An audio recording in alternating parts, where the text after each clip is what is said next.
Hi everyone, welcome back to the British Accent Podcast. I'm Emily, and today we're chatting about something I think all learners can relate to: how to turn those boring, dull moments into powerful practice sessions for your English. Hey there, I'm Nick. Yes, boring moments, waiting in line, sitting on public transport, or even just zoning out at home.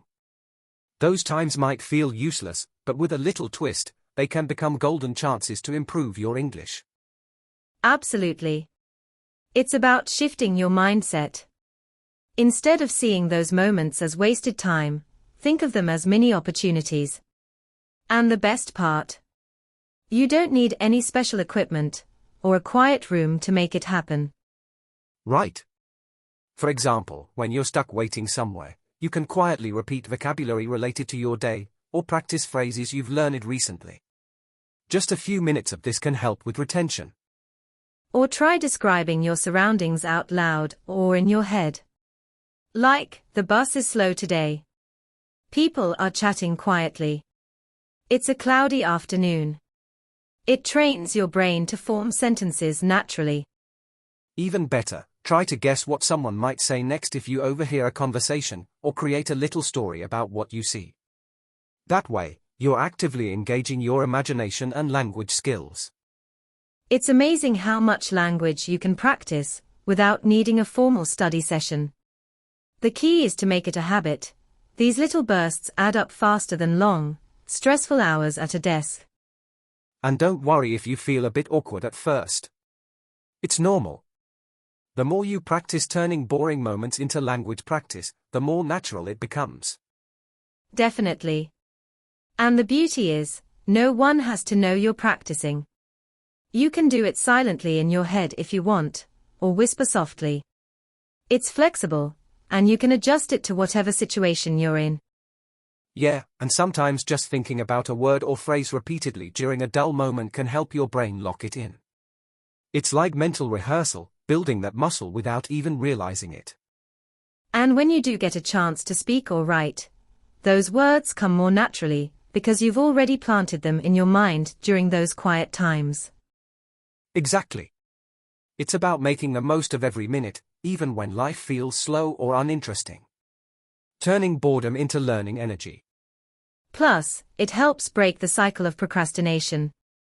Instead of scrolling endlessly or zoning out, you're choosing to spend your time on something that moves you forward. And over time, those small moments of practice build a steady rhythm. Before you know it, you're surprised at how much you've improved just by using what felt like boring minutes.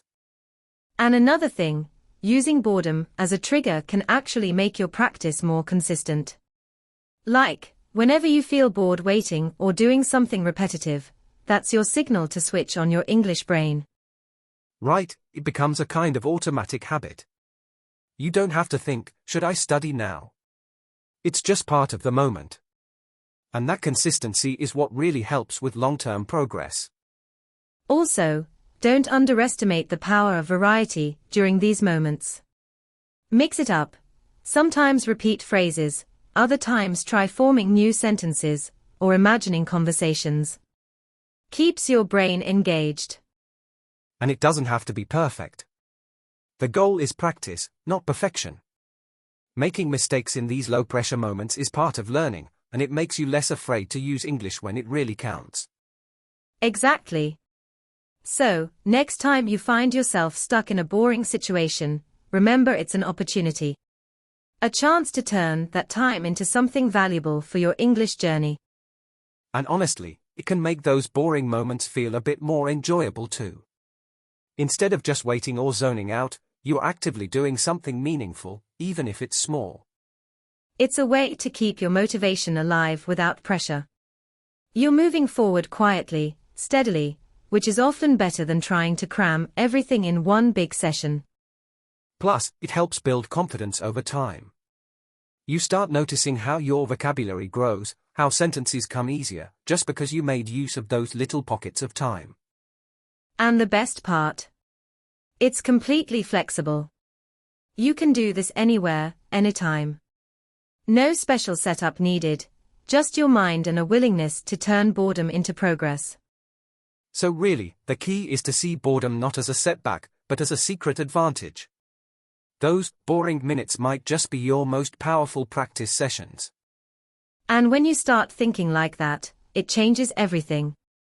You stop dreading those slow moments and start looking forward to them, because you know you can use them to level up your English. It's like flipping the script. What used to feel like lost time becomes your secret weapon. And that mindset shift alone can make learning feel more manageable and even enjoyable. Exactly. And over time, these small efforts build momentum. They keep you connected to the language every day, even when life gets hectic or unpredictable. Well said, Emily. So, if you're feeling stuck or bored, remember, those moments are actually your hidden gems for practice. And that's the kind of progress that lasts. Because it's real, it's practical, and it's completely doable no matter where you are or what's going on around you. We'll see you next time with more tips and chat. Take care. Thanks for listening to the British Accent Podcast. Keep turning those quiet, boring moments into your English wins. Which means you're not just relying on big study sessions to improve. You're creating a lifestyle where English naturally fits into your daily rhythm.